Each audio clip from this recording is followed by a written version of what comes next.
what was the most amount of money that you've made in your business? We've made about 240 million yen in a year. Sir, this is a clean ride. Do you have a business in Japan? Sorry, why are you asking me that? I have a lot of people here who want to know how to start a business in Japan. Can I ask you just a few questions? Well, I'm kind of busy, but I guess I got a few minutes, yeah. Who am I with here today? I'm Joseph Tame, founder of Wild Tame, a creative agency and video production company. Why did you decide to start a business here in Japan? I started a business because I wanted to be my own boss. And also I knew that if I had a business, I'd probably have a lot more opportunities here in Japan. What type of opportunities did you have in Japan once you started a business? I wanted to be my own boss, but also there were some companies I wanted to work with, and I couldn't do that unless I had a business. I found that Japan is a great place for a small business. The whole tax system is set up to really support small businesses. Governments love small businesses. I mean, they're everywhere, and it really is a huge part of the economy here in Japan. So when we started the business, then we started hearing about tax incentives. For example, when COVID happened, when Corona happened, we were able to access government funding to help us get through those difficult times. And in fact, we expanded during COVID because there was a lot of support. Because a lot of people feel like it's very difficult to start a business in Japan, but it sounds like, according to your experience, that's maybe not the case.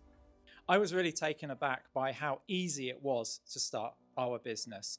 At that time, we only had like 300,000 yen, not much money at all. That was enough for our capital. And then for us to hire a lawyer who was recommended by a friend.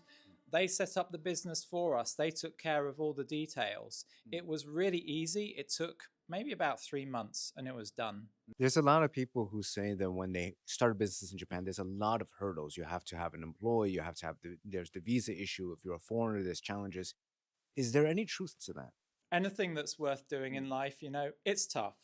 There's always going to be hurdles. And I think as a non-Japanese person in Japan, there's extra hurdles. There's the whole language barrier.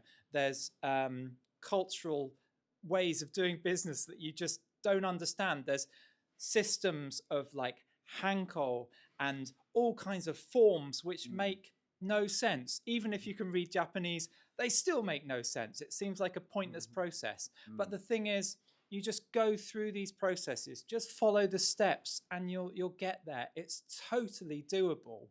You just got to put aside any sense of frustration about how long it might take or how many pointless faxes you need to send, because ultimately that's just the way it's done and you'll get there. Was it easy to build a business in Japan? And if so, what made it easy?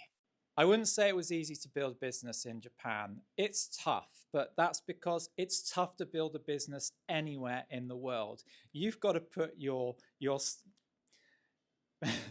you've got to put your whole self into it because there's so much work involved. I think, though, that I've only been as successful as I am because I'm here in Japan. I don't think I could have done this in the UK. I think that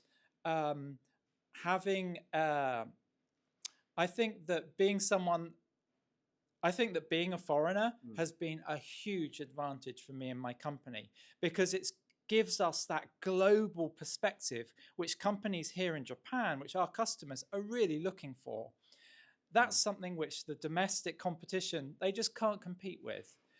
So whatever you think is a disadvantage, you can play it to your advantage. Even if you're not fluent in Japanese, Japanese people, of course, love trying to use their English. And in many business situations now, a lot of people, Japanese people, are very, very good at English. It's very different from what it was 20 years ago. So you can still make great business relationships and do great business, even with limited Japanese. You mentioned that you started with around 300,000 yen, which is more or less around $3,000 to start your business in Japan. How were you able to do it with such little capital? We just basically started off small. There was 2 of us. It was myself and my Japanese wife. We started off small and slow.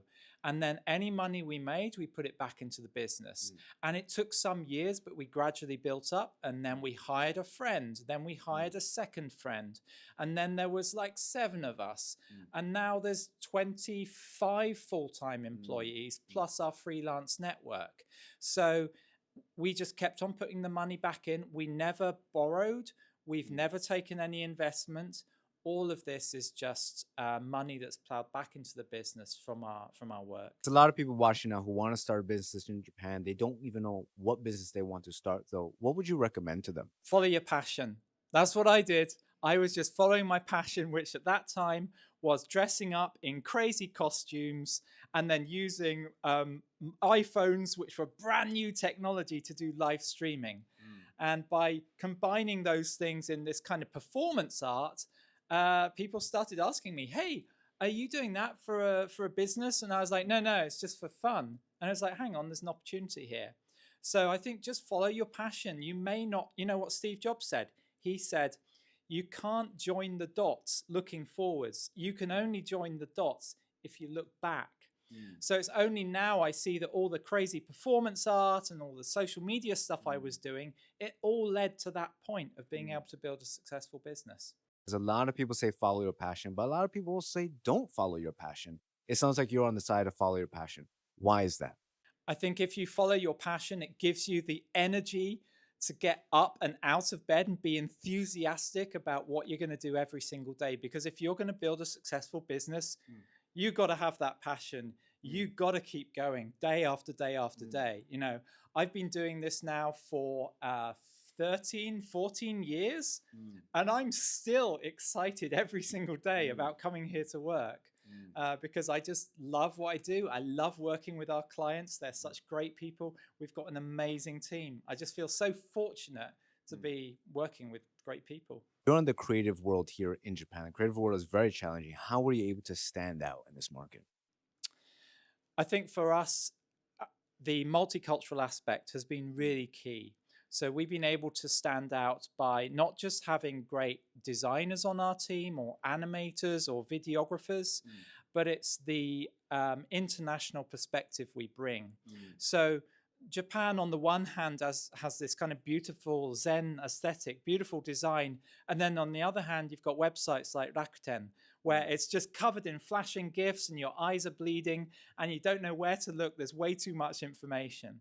And I think we've done well because we understand Japanese business. We understand why things are being done in these kinds of like weird ways, but we also understand the global perspective. So we're finding that middle ground in the middle where we can meet the needs of these big corporations while also appealing to a global audience. What was the best advice that you received to help you grow your business?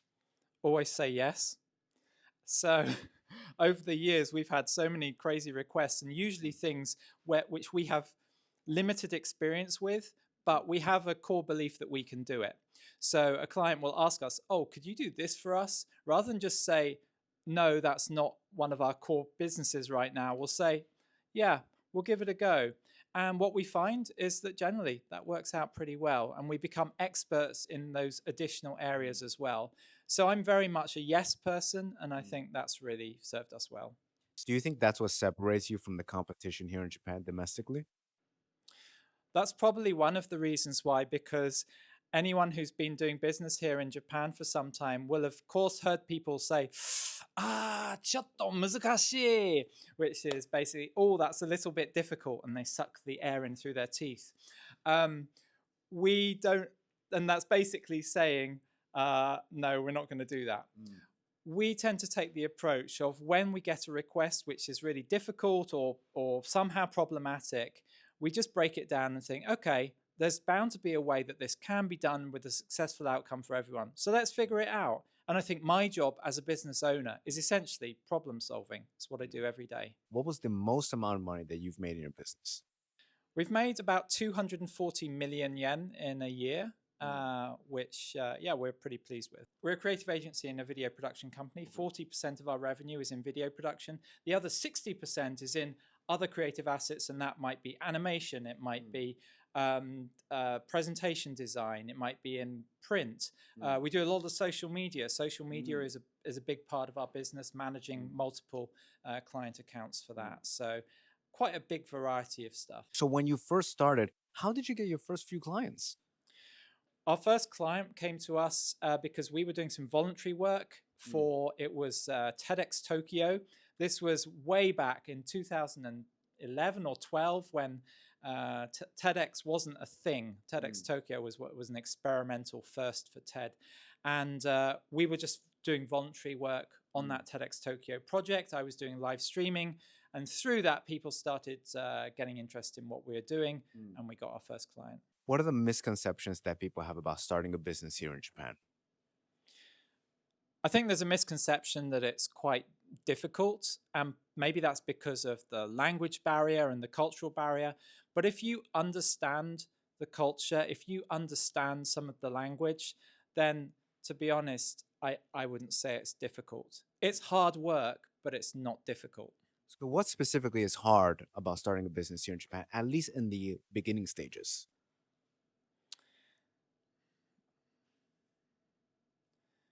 I think initially some of the hardest things is a lot of the paperwork or the Mm, bureaucracy or the rules, which can seem quite overwhelming. But if mm, you have someone who can support you with those, you'll be all right. One of the other most difficult things about running a company, and mm, probably not just in Japan, but it's HR, it's human mm, resources.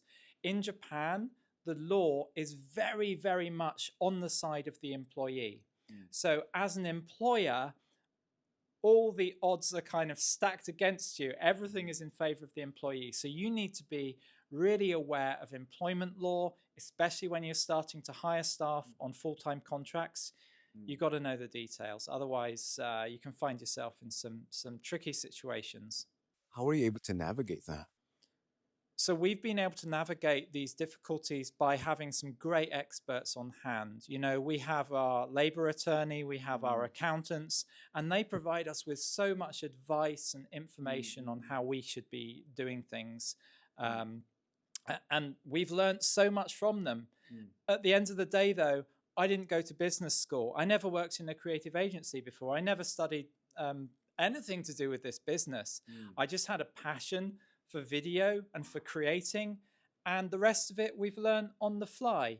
And it's been a tough journey, a lot of work, but the results, we're delighted, and I get to enjoy my job every day now. So, you had no experience prior to with video production or animation. No, I had no experience with anything to do with creative agencies. I was teaching English, just like many non Japanese when they first come to Japan, teach English. It's an easy thing to do. And it was this business just kind of gradually emerged on the sidelines of that Mm, because I was desperate to be creative on mm. the side of my English teaching job. What made you decide to not go back to the UK and start a business there? Why did you start a business here in Japan? Well, I love Japan. I was committed to being here. My wife is here. I really didn't want to leave, and so um, also I think it's because I was in Japan that I was Mm, able to build a business that stood out from the crowd. Because mm, if I was back in the UK, then I'm just another British person surrounded by other British people creating creative agencies. mm, Here in Japan, I'm kind of unique in that I'm non Japanese. I dress up as a running Christmas tree and stuff like that. mm. In the UK, I'd probably have eggs thrown at me when I'm running around like a Christmas tree. Mm. Here in Japan, it's very different. Got it. That's So part of your marketing as well. part of my marketing, on the back of my first business card, I had a big photo of me just covered in LED lights and looking Mm, completely stupid. And that was a great tool for breaking the ice in formal mm, business meetings where people are like, okay, so this guy's a little bit different. Like, what are you doing here? And then we could kind of laugh and joke about it mm, and then get down to business without mm. feeling all tense. In Japan, what are some of the tax benefits for business owners? I think generally the tax system here is really beneficial for small businesses. We were encouraged by the tax office to offset more of our profit against taxable expenses. So Mm, whether it's a vehicle or whether it's the way that we set up our payment structure, paying our employees, mm, there's all kinds of ways to reduce your tax burden. And then when it came to difficult times, like during COVID, we were able to access government funds to support that. when we first started our business, our annual income was pretty low, but we were still able to charge our clients for consumption tax, but we didn't have to pay that consumption tax to the government. Now, this was a while ago and things are changing now, but initially that was really beneficial. Also, when we went to file our tax returns, the tax office was encouraging us to claim more against that. For example, our company was founded in our house, in our spare room. So we could claim 50% of our rent as a business expense, reducing our home expenses and reducing our tax bill. So that's just one little example of how that might work. And there's many other things we can now do, whether it's vehicles or other investments to help us reduce our tax. So if you lost everything today, what would you do to build yourself back up? I would just follow my passion. So I would just follow my passion, and I wouldn't necessarily have a clear idea of how that was going to lead to a business and an income, but that's what I would do. You sound very successful. Have you ever been broke before? Oh yeah, I've been very broke. I've been so broke I was actually legally bankrupt. From being bankrupt, what gave you the energy, the persistence to start a business again after that experience and in Japan? Well, I remember reading, I can't remember if it was Richard Branson or someone who had said, every successful entrepreneur needs to go bankrupt at least once. So when I went bankrupt once, I was like, okay, cool. Now I've done that. Now I can build the successful business. So it really motivated me to get it right the next time. Yeah, that's awesome. Thank you so much. It's been fantastic. Thank you. It's been fun.